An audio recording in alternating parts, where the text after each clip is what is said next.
नमस्कार, मेरा नाम अनिल लोट है। मैं दिल्ली प्रदेश महासचिव निगम कर्मचारी एकता मंच संगठन से।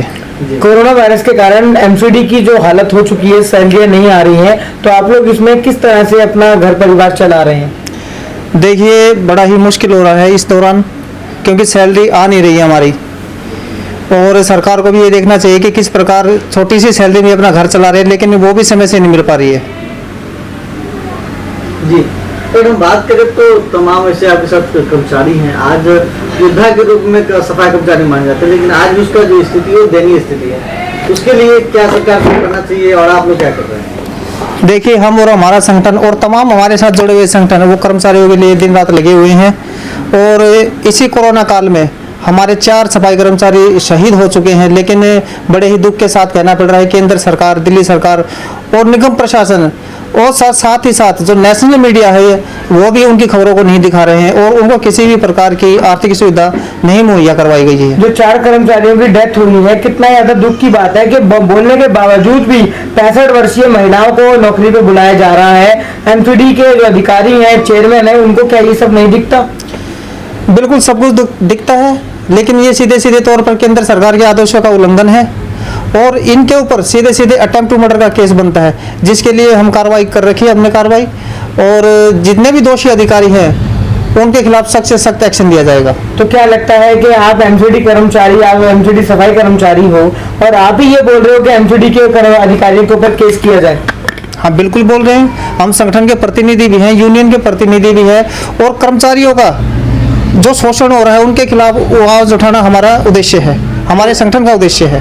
तो जो ये कांड हुआ है, ये अभी 4 लोगों के साथ हुआ है, तो आप लोगों की क्या डिमांड है कि उन 4 लोगों के परिवार को दिल्ली सरकार, केंद्र सरकार या एमसीडी की तरफ से क्या दिया जाए? केंद्र सरकार ने जब कोरोना शुरू हुआ था तो उस दौरान पॉलिसी जारी करी थी। कोरोना योद्धाओं के लिए अलग अलग ग्रेड बनाए गए थे उन्होंने। तो केंद्र सरकार के मुताबिक 50 लाख रुपए उन शहीदों को दिया जाए। दिल्ली सरकार के मुताबिक जो है दिल्ली पुलिस के जो हमारे भाई अभी शहीद हुए थे और इससे पहले एक कॉन्टेक्चुअल टीचर भी शहीद हुई है, उनको 1-1 करोड़ रुपए दिए गए हैं। वो ठीक उसी प्रकार हमारे 4 शहीद भाइयों को 1-1 करोड़ रुपए दिए जाए। और निगम प्रशासन से हम मांग करते हैं कि उनके पीड़ित परिवारों के एक सदस्य को स्थायी नौकरी और 10-10 लाख रुपए दिए जाए। इसी अवस्था में हमारे दक्षिणी दिल्ली के लाजपत नगर जोन में हमारे कर्मचारी शहीद हुए थे, श्री स्वर्गीय Vinod son of Harlal ji. South Delhi नगर निगम ने तुरंत एक्शन लेते हुए उनके परिवार को 10 लाख रुपए और एक स्थायी नौकरी दी है। जी सर, आपका परिचय जानना चाहूँगा। मेरा नाम दीपक पियाल है और मैं निगम कर्मचारी एकता मंच का दिल्ली प्रदेश अध्यक्ष हूँ। और एक संस्था हमारी जो ये चल रही है, ये मजदूर हित में कार्य करती है और रोहिणी जोन में बतौर दैनिक वेतन भोगी सफाई कर्मचारी पद पर कार्यरत हूँ।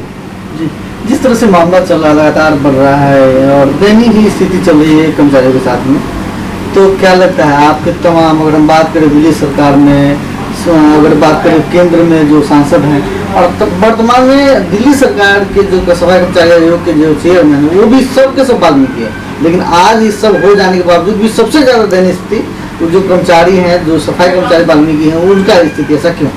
देखिए, मैं आपके चैनल के माध्यम से कहना चाहूँगा कि ये बड़ा दुखद विषय है कि आज 4 वाल्मीकि विधायक दिल्ली के अंदर दिल्ली सरकार में मौजूद है और सांसद दिल्ली में वाल्मीकि समाज के मौजूद हैं, जो उत्तरी दिल्ली से आते हैं, पद्मश्री हंसराज हंस जी।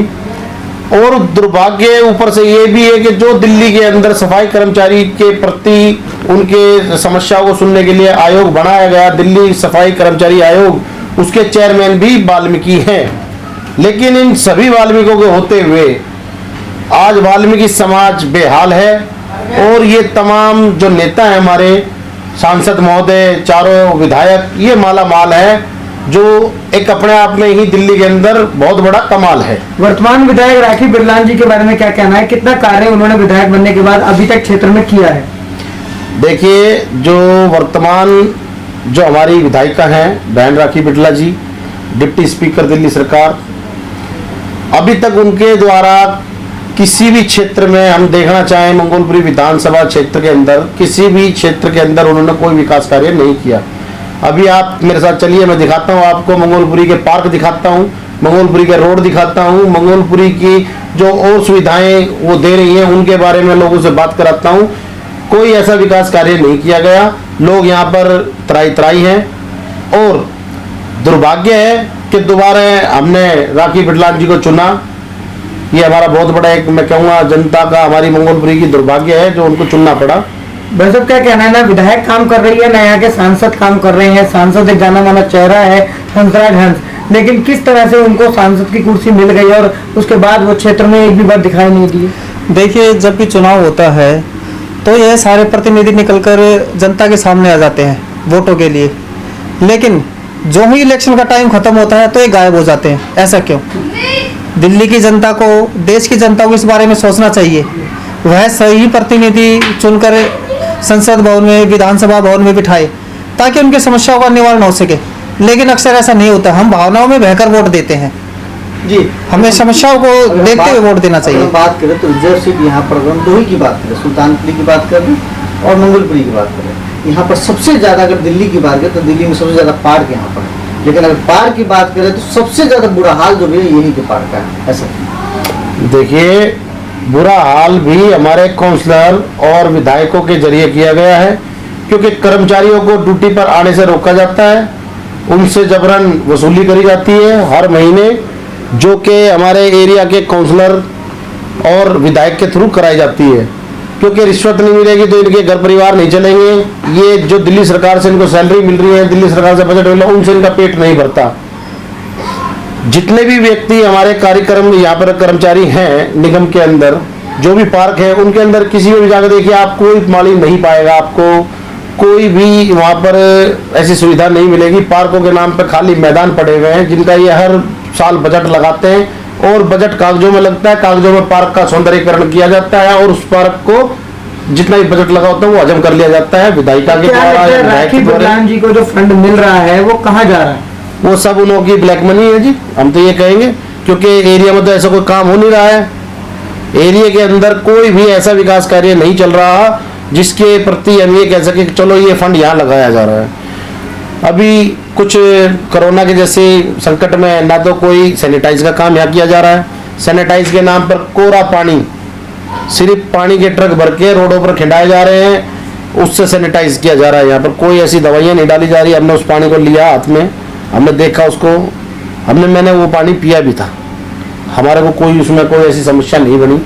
तो हम तो ये कहेंगे कोरा पानी आप रोडों पे खिंडा रहे हैं। और मैं आग्रह करूंगा आपके चैनल के माध्यम से, आपके माध्यम से, कि बहन हमारी, जो छोटी बहन है हमारी राखी बिडलान जी, जो डिप्टी स्पीकर भी है दिल्ली सरकार में, कि कम से कम अपनी गलियों का, अपनी विधानसभा गलियों के अंदर जो आपने ये गेट लगाए, कम से कम सैनिटाइजर हो, इनका सैनिटाइज किया जाए इन लोगों, और किसी भी तरह से लॉकडाउन का उल्लंघन ना होने दे अपनी विधानसभा में। और अपनी विधानसभा में आए, घूमे।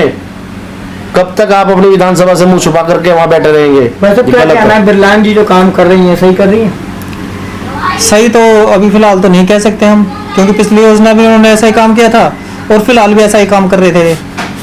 कोरोना काल में भी गायब हैं, पहले भी गायब थे। तो क्या संदेश रहेगा देशवासियों को? देशवासियों को सबसे पहला तो संदेश यही है, खुद को बचाएं, अपने परिवार को बचाएं, सोशल डिस्टेंसिंग का ध्यान रखें और भीड़ भाड़ वाली जगहों पर ना जाएं, और नौकरी पेशा वाले जो भी लोग हैं पूरी सुरक्षा के साथ नौकरी अपनी करें।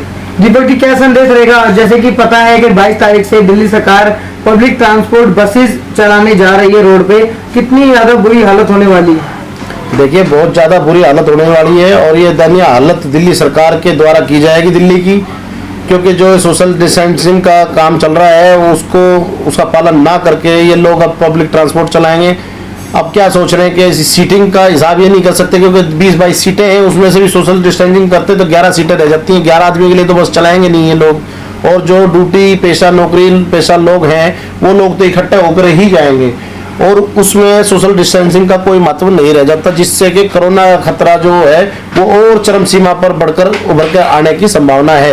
तो हमारा निवेदन है दिल्ली सरकार से, मुख्यमंत्री साहब से, कि जितना हो सके सोशल डिस्टेंसिंग का ध्यान रखवाएं और ये ट्रांसपोर्ट ना चलने दें।